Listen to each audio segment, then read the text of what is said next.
Hello, Gemini. Welcome to the Plaid Sheep Oracle. Oh, Gemini.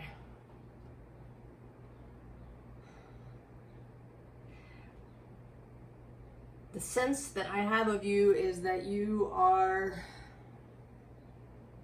I don't know, you've had enough. You're breaking out in some way.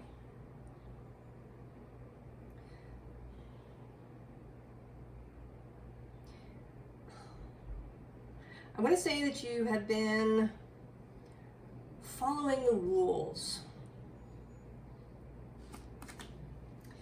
And I mean that in a kind of broad societal way. That you've been doing the things that we kind of think of as normal life. That you've been,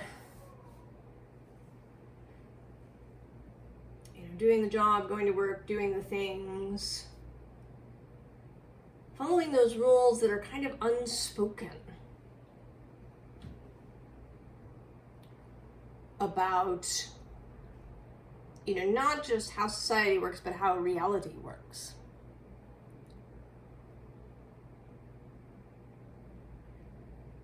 And I don't blame you one bit. It's how we are raised, what we learn as we grow to be in this world, to follow the rules of the world.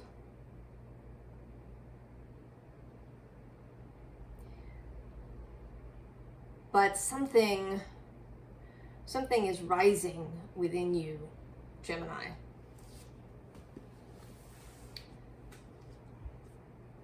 That is changing this. Your first card is magic. The frequency of magic supports our intrinsic ability to grow and expand beyond this moment, to move toward possibilities and expressions that are as grand and profound as we can imagine. All that is required is our belief in their manifestation.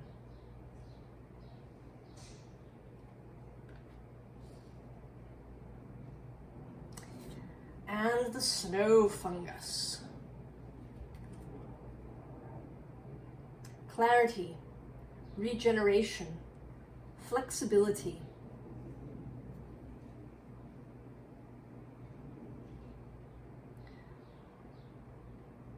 This sense of light, this kind of unreal landscape in this card.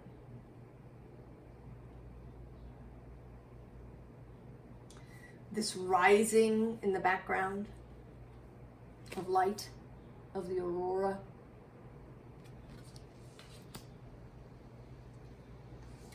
And there's a poem too from A Year with Rilke. Actually, it's not a poem, it's an excerpt from one of Rilke's letters to a young poet. This one written from Sweden. Land of snow and auroras. About feelings. All feelings that gather you up and lift you are pure. If they twist and tear at your being, they are not. All tenderness you may feel for your childhood is good. Every emotion that makes more of you than you have ever been, even in your best hours, is good. Every intensification is good if it seizes you entire and is not an intoxication or delusion, but a joy you can see into, clear to the bottom. Do you understand what I mean?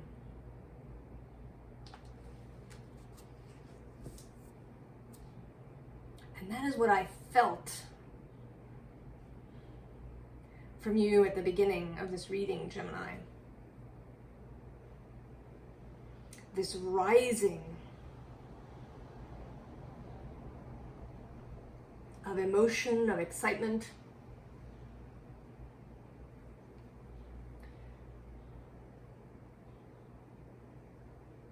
Have you been holding it back Have you felt it?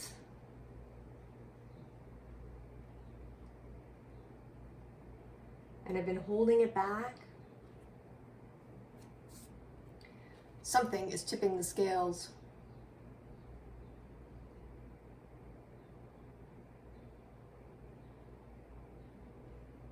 I don't know what it is that has been doing this for you, an event, just the passage of time, a particular transit in your own chart. There may or may not have anything to do with Gemini. At this moment, it could be this Venus retrograde and Chiron retrograde.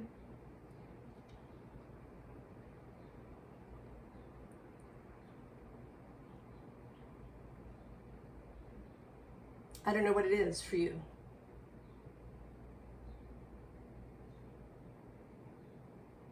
And that's personal. This is very personal.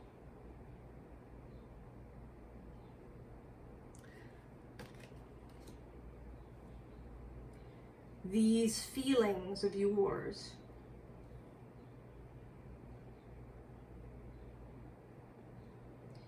they don't belong to anyone else.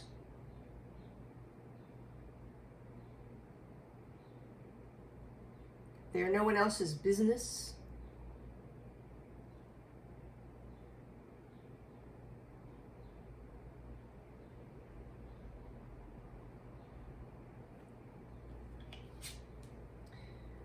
Here, you as the maiden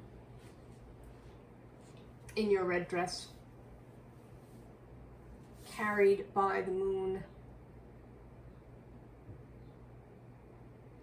This feeling lifted by your emotions.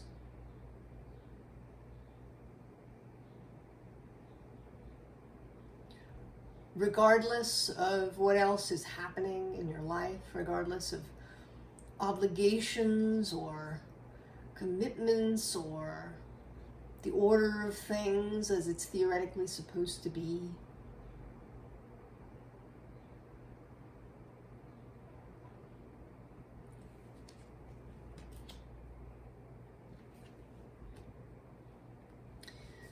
There is this Queen of Pentacles who in this card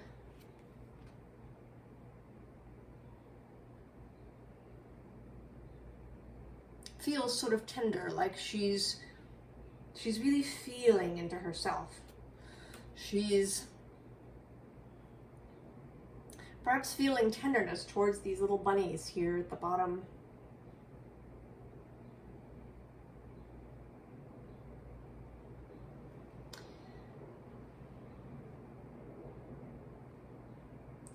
I find now, after I've experienced some intense periods in my life,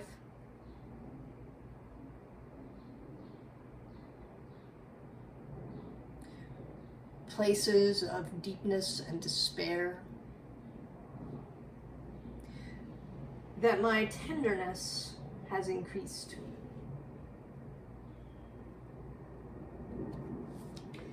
And perhaps you find that is true, and simultaneously,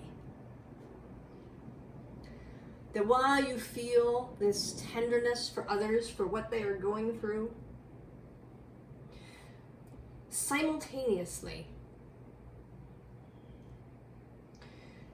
you are refusing to get sort of sucked into that, to sacrifice yourself on the altar of this tenderness.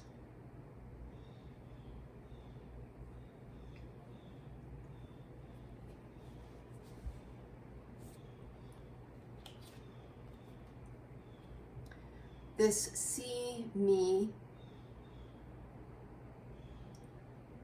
to see yourself,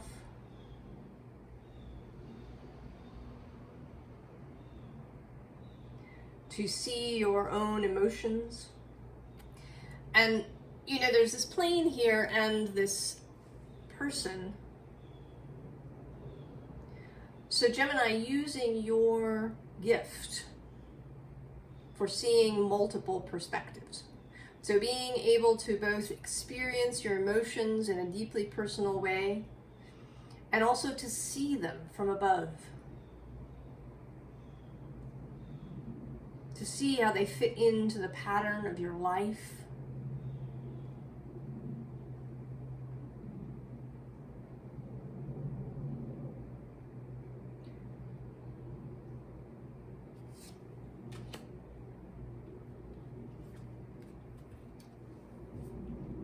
And then this walking away.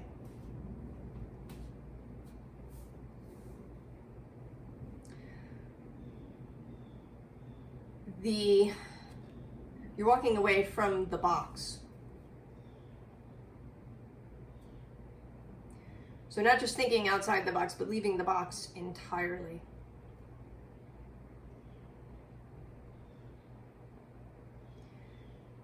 You know, if the box includes rules about what you're meant to sacrifice, how you're meant to distort yourself in order to follow those unspoken rules, how you're maybe meant to deny what you feel or what you have a strong belief is true about the world.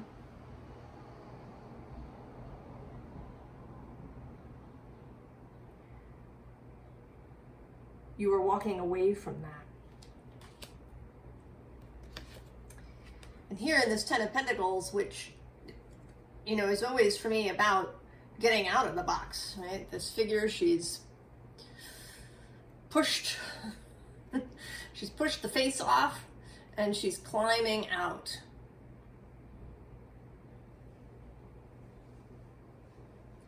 Climbing out of this restriction.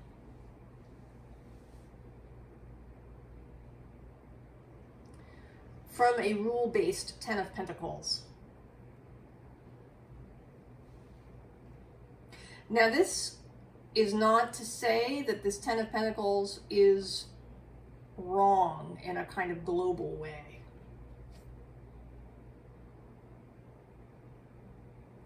You're not here to decide or discern what is and is not right for other people. That's not your job or any of your business. Just as your feelings are no one else's business, their feelings and their beliefs are not yours.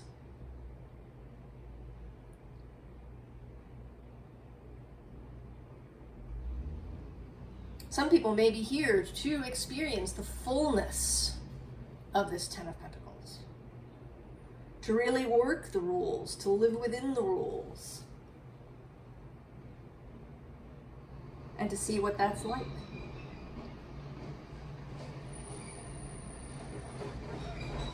This is solely about you and your choices.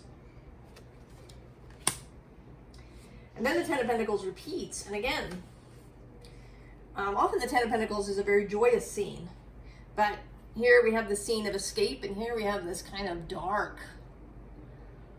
from the Surrealist Tarot, you know, kind of like almost dystopian sense of being trapped on this chessboard.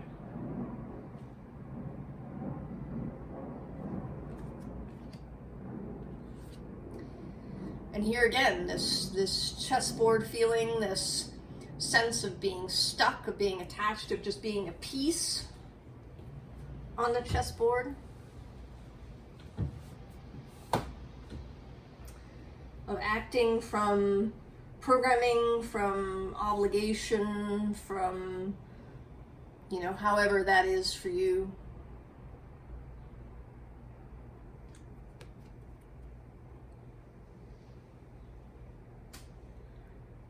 Justifying things, feeling like you have to do things in a particular way.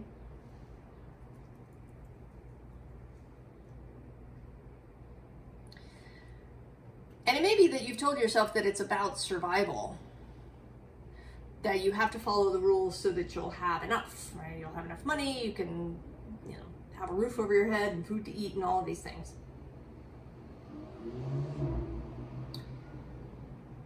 And these are, of course, important, but I think we follow the rules for a much more fundamental reason, which is the fear of aloneness.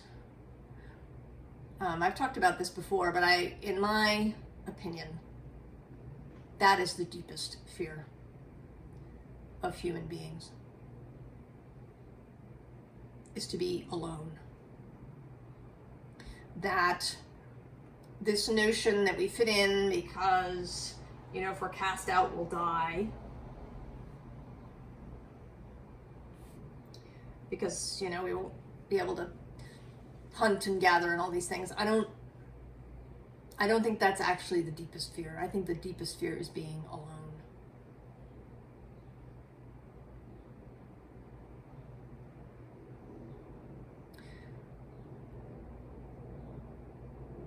And not alone by choice, like the hermit or the anchorite, but cast out alone.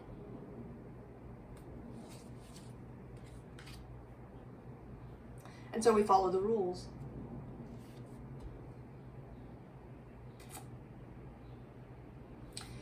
And here there's this individual with a chessboard literally in their body.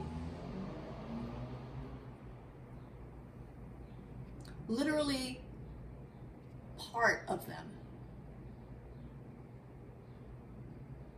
And that's kind of how we're raised, really.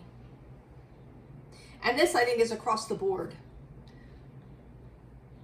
From the modern world to tribal societies.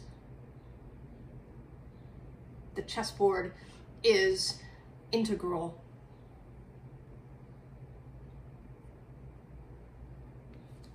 But something has happened, Gemini.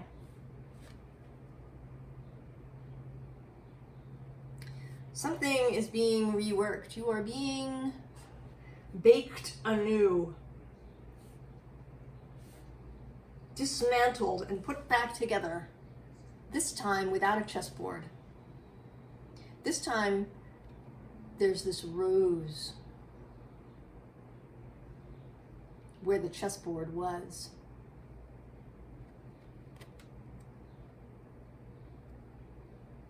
This rose and this ace of swords. I mean, this is the four of swords, but for you, it is the ace. These figures, they may be people that you've encountered. They may be your wider self, source itself.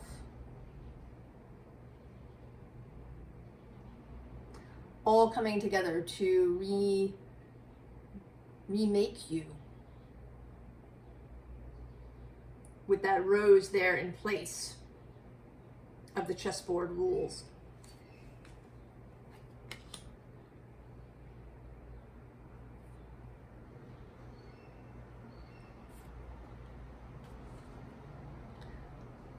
Leaf shade. Cradle neath the comforting branches of trees, stretching, providing peace, shelter, wisdom, and direction.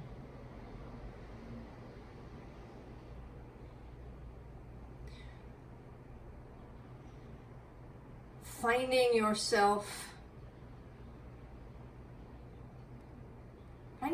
feeling more whole with this rose here now. Feeling yourself more cradled.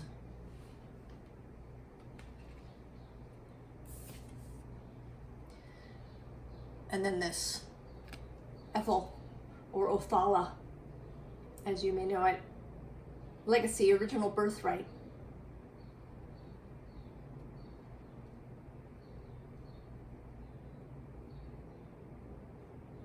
What defines you? Your family, their possessions, or all they leave to you through inheritance?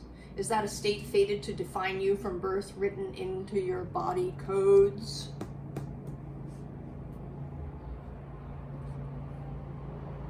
Or will you seek your original birthright? Move past all that falsely defines you and find the full truth of thyself.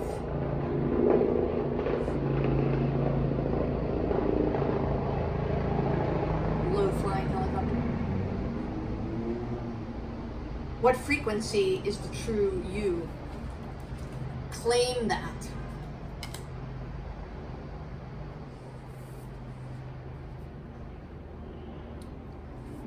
Weird Hamir, the all room, the everything, mystical all room, binding all tunes, singing all songs, righting all wrongs. Weird is love, endless, seamless, slow-flowing possibilities rooted in nutritious love, supporting all, both seen and unseen. Unpick the threads where you cannot sense the loving stitches. What weird magic will you weave now? And then Lagu, the cosmic ocean of every emotion ebbing in and out of everything. You are allowing your emotions to flow, your feelings to flow. This rising that I felt so strongly at the beginning of the reading.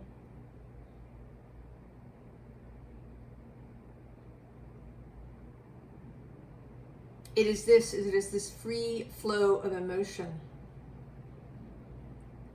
that will guide you, that will hold you.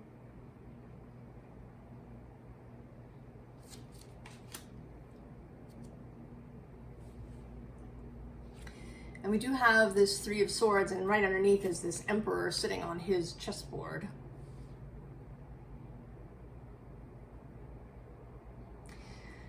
There may be difficult times ahead.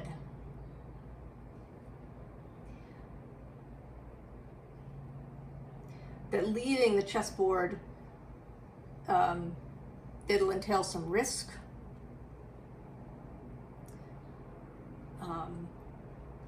Perhaps there will be endings that may feel painful. People leaving your life that will feel painful.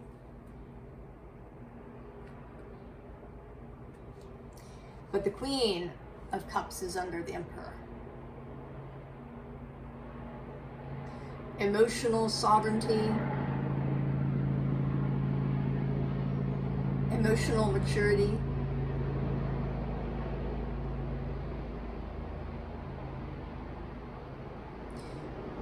the ability to know what you feel and be guided by those feelings.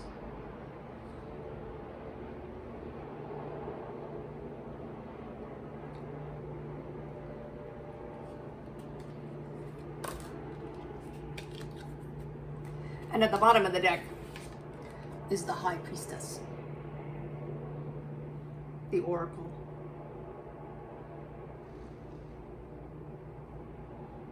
She knows the true message because it feels good. I mean, even a difficult message, a message of warning, perhaps, is not going to feel fearful if it is true.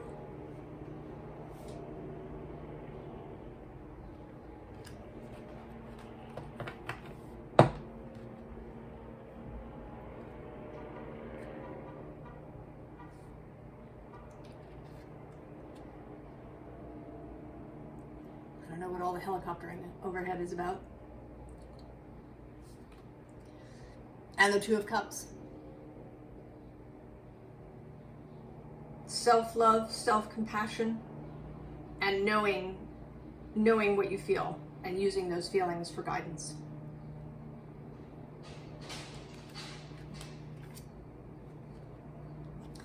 Right here in the Seven of Wands, which can be defensive, you know, this guy here, he's deciding whether or not to engage. I mean, he kind of looks like he's just going to leave because this fight is not relevant to him.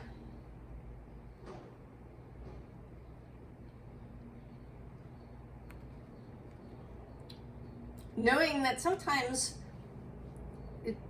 fighting is not the way to go, that defending yourself may not be the way to go. You just leave.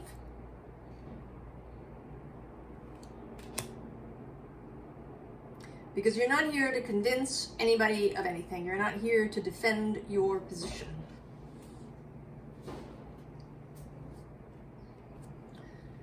And here with this Six of Pentacles, this ability to give freely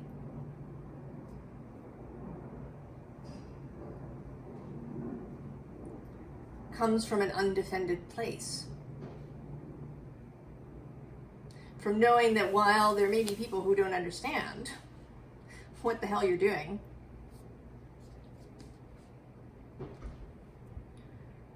that doesn't matter, ultimately.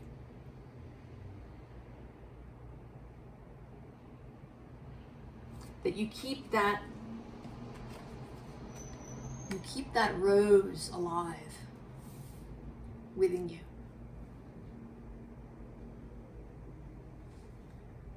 Which has love and compassion for you as well as for other people, tenderness for other people.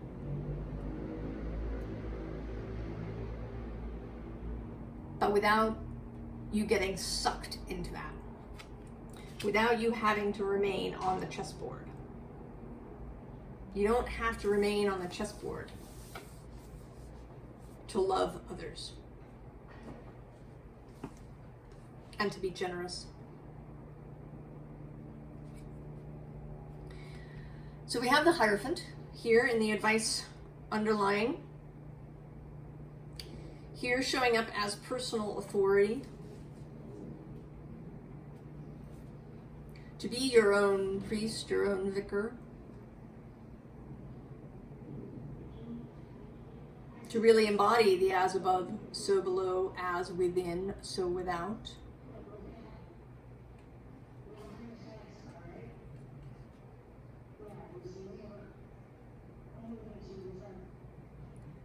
And below him is change.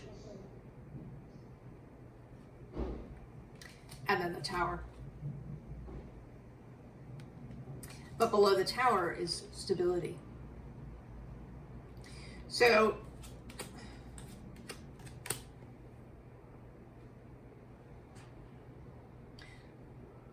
kind of removing the Tower, and I'm not even going to say blowing it up, but kind of removing it, does not remove the stability. The ground under the Tower remains.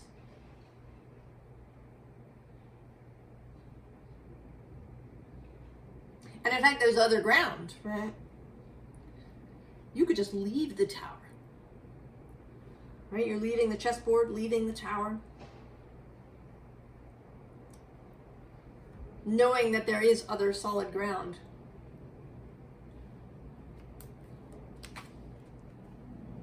And then this movement card. The choice to be willing to move and to move fast.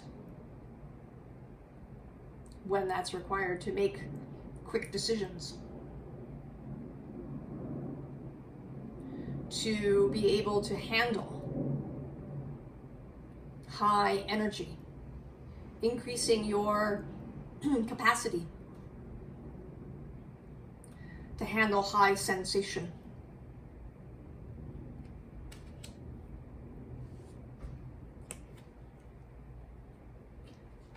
Remembering that strength comes from integrity.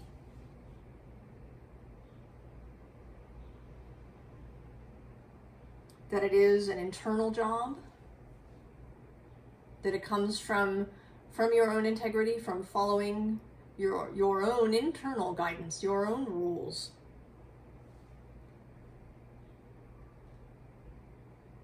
And from your connection to Source. And this earth that we all stand on.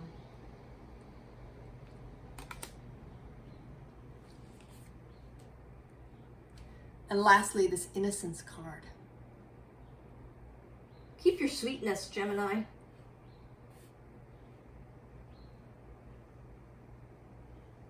Keep an optimistic, buoyant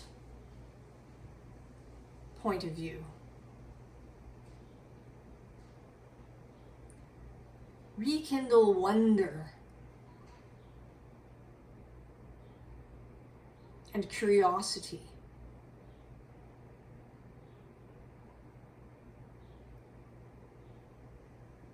And innocence, a beginner's mind as you move forward.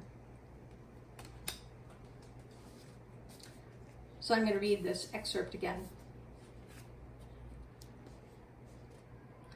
All feelings that gather you up and lift you are pure. If they twist and tear at your being, they are not. All tenderness you may feel for your childhood is good. Every emotion that makes more of you than you have ever been, even in your best hours, is good. Every intensification is good if it seizes you entire and is not an intoxication or delusion, but a joy you can see into, clear to the bottom. Do you understand what I mean? And in case it matters to someone, November 4th, 1904.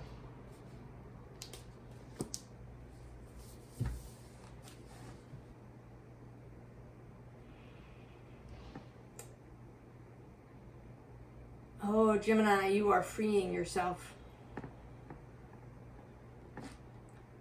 from remaining constraints to living a joyful life.